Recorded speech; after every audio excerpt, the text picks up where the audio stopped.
ನಮಸ್ಕಾರ. ಬನ್ನಿ, ಇವತ್ತು ನಮ್ಮ ಅಡಿಗೆ ಮನೆಯಲ್ಲೇ ಇರುವ ಒಂದು ಸೂಪರ್ ಸ್ಟಾರ್ ಬಗ್ಗೆ ಮಾತಾಡೋಣ. ಅದು ನಮ್ಮ ಹೃದಯಕ್ಕೆ ಹೇಗೆ ಸಹಾಯ ಮಾಡ್ಬೋದು ಅಂತ ನೋಡೋಣ. ಹೌದು, ನಾವು ಮಾತಾಡ್ತಿರೋದು ಘಮಘಮಿಸೋ ಬೆಳ್ಳುಳ್ಳಿ ಬಗ್ಗೆ. ಅದರ ಘಮ ಅಷ್ಟೇ ಅಲ್ಲ, ಅದರೊಳಗೆ ಅಡಗಿರೋ ಆರೋಗ್ಯದ ಗುಟ್ಟುಗಳನ್ನ ಒಂದೊಂದಾಗಿ ನೋಡೋಣ. ಹಾಗಾದ್ರೆ ನಿಜವಾಗ್ಲೂ ಈ ಒಂದು ಸಣ್ಣ ಪದಾರ್ಥಕ್ಕೆ ನಮ್ಮ ಹೃದಯವನ್ನೇ ಕಾಪಾಡೋ ಶಕ್ತಿ ಇದೆಯಾ? ಅಥವಾ ಇದೆಲ್ಲ ಕೇವಲ ಅಜ್ಜಿ ಕಾಲದ ಮಾತೆ? ಇದರ ಹಿಂದೆ ಏನಾದ್ರೂ ಸೈನ್ಸ್ ಇದೆಯಾ? ಬನ್ನಿ ಕಂಡಿಡಿಯೋಣ. ಆದರೆ ಒಂದು ನಿಮಿಷ, ನಾವು ಡೈರೆಕ್ಟಾಗಿ ವಿಷಯಕ್ಕೆ ಹೋಗೋ ಮುಂಚೆ ಒಂದು ಮುಖ್ಯವಾದ ವಿಷಯ ಇದೆ ನೋಡಿ. ವಿಜ್ಞಾನ ಬೆಳ್ಳುಳ್ಳಿ ಬಗ್ಗೆ ಒಳ್ಳೆಯ ಮಾತುಗಳನ್ನೇ ಹೇಳುತ್ತೆ, ನಿಜ. ಆದರೆ ಹೆಚ್ಚಿನ ಸಂಶೋಧನೆಗಳು ಹೇಳೋದು ಜಾಸ್ತಿಯಾಗಿ ಬೆಳ್ಳುಳ್ಳಿ ಸಪ್ಲಿಮೆಂಟ್ಗಳ ಬಗ್ಗೆ, ಅಂದರೆ ಹೆಚ್ಚು ಡೋಸ್ ಇರೋ ಮಾತ್ರೆಗಳ ಬಗ್ಗೆ. ನಾವು ಅಡುಗೆಗೆ ಬಳಸೋ ಒಂದೆರಡು ಹೆಸರಿನ ಬಗ್ಗೆ ಅಷ್ಟಾಗಿ ಅಲ್ಲ. ಸೊ ಇದನ್ನು ತಲೆಯಲ್ಲಿಟ್ಕೊಂಡು ಮುಂದೆ ಹೋಗೋಣ. ಸರಿ, ಹಾಗಾದ್ರೆ ಬೆಳ್ಳುಳ್ಳಿಯ ಮೊದಲ ಮತ್ತು ಅತಿದೊಡ್ಡ ಸೂಪರ್ ಪವರ್ ಏನು ಗೊತ್ತಾ? ಅದು ನಮ್ಮ ಬ್ಲಡ್ ಪ್ರೆಷರ್, ಅಂದ್ರೆ ರಕ್ತದೊತ್ತಡವನ್ನ ಕಂಟ್ರೋಲ್ ಮಾಡೋದು. ಇದು ಹೇಗೆ ಸಾಧ್ಯ ಅಂತ ನೋಡೋಣ ಬನ್ನಿ. ಸ್ಟಡೀಸ್ ಪ್ರಕಾರ ಬೆಳ್ಳುಳ್ಳಿ ಸಪ್ಲಿಮೆಂಟ್ಗಳು ಸಿಸ್ಟೋಲಿಕ್ ಮತ್ತು ಡಯಾಸ್ಟೋಲಿಕ್, ಅಂದ್ರೆ ಬಿಪಿಯ ಮೇಲಿನ ಮತ್ತು ಕೆಳಗಿನ ರೀಡಿಂಗ್ ಎರಡನ್ನೂ ಕಡಿಮೆ ಮಾಡೋಕ್ಕೆ ಸಹಾಯ ಮಾಡುತ್ತೆ.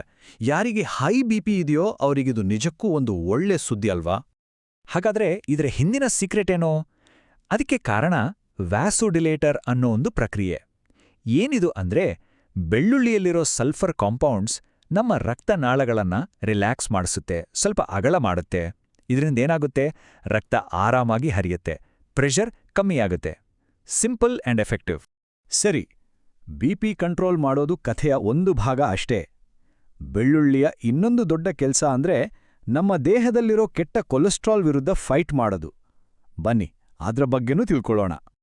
ನೋಡಿ, ರಿಸರ್ಚ್ ಪ್ರಕಾರ ಬೆಳ್ಳುಳ್ಳಿ ಸಪ್ಲಿಮೆಂಟ್ಗಳು 3 ಮುಖ್ಯ ವಿಲನ್ಗಳನ್ನ ಟಾರ್ಗೆಟ್ ಮಾಡುತ್ತೆ. ಒಂದು ಒಟ್ಟು ಕೊಲೆಸ್ಟ್ರಾಲ್, ಇನ್ನೊಂದು LDL ಅಂದ್ರೆ ನಾವು ಕೆಟ್ಟ ಕೊಲೆಸ್ಟ್ರಾಲ್ ಅಂತೀವಲ್ಲ ಅದು, ಮತ್ತೆ ಮೂರನೇದು ಟ್ರೈಗ್ಲಿಸರೈಡ್ಸ್. ಇವು ಮೂರನ್ನೂ ಕಡಿಮೆ ಮಾಡೋಲ್ಲಂದ್ರೆ ನಮ್ಮ ಹೃದಯಕ್ಕೆ ದೊಡ್ಡ ರಿಲೀಫ್ ಕೊಟ್ಟ ಹಾಗೆ. ಈ ಕೊಲೆಸ್ಟ್ರಾಲ್ ಜಾಸ್ತಿ ಆದ್ರೆ ಏನಾಗುತ್ತೆ? ಅಥಿರೋಸ್ಕ್ಲೆರೋಸಿಸ್ ಅಂತ ಒಂದು ಸಮಸ್ಯೆ ಶುರುವಾಗಬಹುದು. ಅಂದ್ರೆ ನಮ್ಮ ರಕ್ತನಾಳಗಳ ಒಳಗೆಲ್ಲ ಕೊಬ್ಬು ಶೇಖರಣೆ ಆಗಿ ರಕ್ತ ಓಡಾಡೋ ದಾರಿನೇ ಚಿಕ್ಕದಾಗುತ್ತೆ. ಆದರೆ ಒಳ್ಳೆ ವಿಷಯ ಏನೆಂದ್ರೆ, ಬೆಳ್ಳುಳ್ಳಿ ಈ ಪ್ರಕ್ರಿಯೆಯನ್ನ ನಿಧಾನಗೊಳಿಸಬಹುದು. ಇದರಿಂದ ಹಾರ್ಟ್ ಅಟ್ಯಾಕ್ ತರಹದ ಅಪಾಯಗಳು ದೂರ ಇರಕ್ಕೆ ಸಹಾಯ ಆಗುತ್ತೆ. ಇನ್ನೂ ಇದೆ, ಬೆಳ್ಳುಳ್ಳಿಯ ಕಥೆ ಇಷ್ಟಕ್ಕೆ ಮುಗಿಯಲ್ಲ. ಬರೀ ಪ್ರೆಷರ್, ಕೊಲೆಸ್ಟ್ರಾಲ್ ಅಷ್ಟೇ ಅಲ್ಲ, ಅದು ನಮ್ಮ ರಕ್ತನಾಳಗಳನ್ನೇ ಆರೋಗ್ಯವಾಗಿಡುತ್ತೆ. ಅದ್ಹೇಗೆ ಅಂತ ನೋಡೋಣ. ನಮ್ಮ ರಕ್ತನಾಳಗಳ ಒಳಗೆ ಎಂಡೋಥೀಲಿಯಂ ಅಂತ ಒಂದು ತೆಳುವಾದ ಲೈನಿಂಗ್ ಇರುತ್ತೆ. ಬೆಳ್ಳುಳ್ಳಿ ಅದರ ಆರೋಗ್ಯ ಮತ್ತೆ ಫ್ಲೆಕ್ಸಿಬಿಲಿಟಿನ ಕಾಪಾಡೋಕೆ ಸಹಾಯ ಮಾಡುತ್ತೆ. ಈ ಲೈನಿಂಗ್ ಎಷ್ಟು ಹೆಲ್ದಿಯಾಗಿರುತ್ತೋ ನಮ್ಮ ಪೂರ್ತಿ ಹೃದಯದ ಸಿಸ್ಟಮ್ ಅಷ್ಟೇ ಆರೋಗ್ಯವಾಗಿರುತ್ತೆ. ಇದಕ್ಕೆಲ್ಲ ಕಾರಣ ಬೆಳ್ಳುಳ್ಳಿಲಿರೋ ಆಂಟಿ ಇನ್ಫ್ಲಮೇಟರಿ, ಅಂದ್ರೆ ಉರಿಯೂತವನ್ನ ಕಡಿಮೆ ಮಾಡೋ ಗುಣ. ಇಷ್ಟೆಲ್ಲ ಕೇಳಿದ್ಮೇಲೆ ಬೆಳ್ಳುಳ್ಳಿ ಇದೆಲ್ಲ ಮ್ಯಾಜಿಕ್ ಹೇಗ್ ಮಾಡುತ್ತೆ ಅಂತ ಅನಿಸ್ತಿರ್ಬೋದು ಅಲ್ವಾ?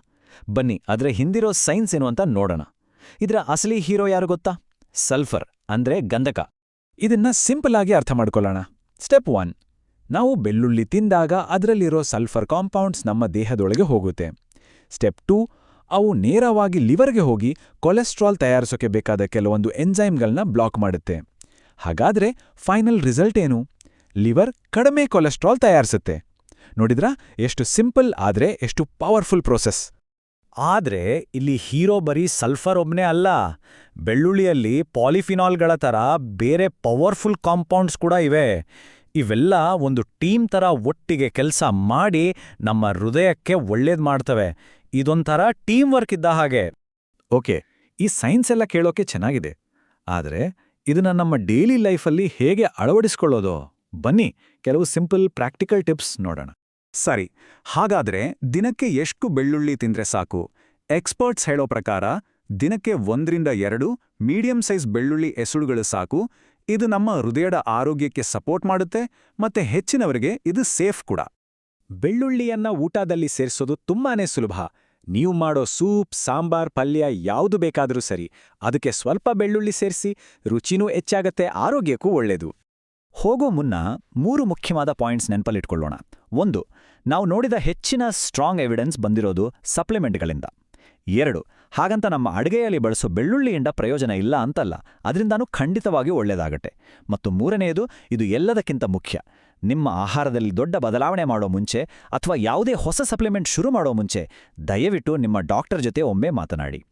ಒಂದು ಕ್ಷಣ ಯೋಚನೆ ಮಾಡಿ, ನಮ್ಮ ಅಡಿಗೆ ಮನೆಯ ಮೂಲೆಯಲ್ಲಿರೋ ಈ ಪುಟ್ಟ ಬೆಳ್ಳುಳ್ಳಿಯಲ್ಲೇ ಇಷ್ಟೊಂದು ಶಕ್ತಿ ಇದ್ರೆ ನಮಗೆ ಗೊತ್ತೇ ಇಲ್ಲದ ಹಾಗೆ ನಮ್ಮ ಕಣ್ಣು ಮುಂದೆ ಇರೋ ಬೇರೆ ಆಹಾರ ಪದಾರ್ಥಗಳಲ್ಲಿ ಇನ್ನೆಂತಹ ಆರೋಗ್ಯದ ರಹಸ್ಯಗಳು ಅಡಗಿರ್ಬೋದು ಅಲ್ವಾ? ಬೆಳ್ಳುಳ್ಳಿಯ ಬಗೆಗಿನ ಈ ಮಾಹಿತಿ ನಿಮಗೆ ಇಷ್ಟ ಆಗಿದೆ ಅಂತ ಅನ್ಕೋತೀನಿ.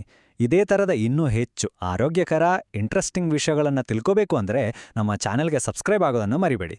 ಮುಂದಿನ ಸಲ ಮತ್ತೊಂದು ಅದ್ಭುತ ವಿಷಯದೊಂದಿಗೆ ಮತ್ತೆ ಸಿಗೋಣ.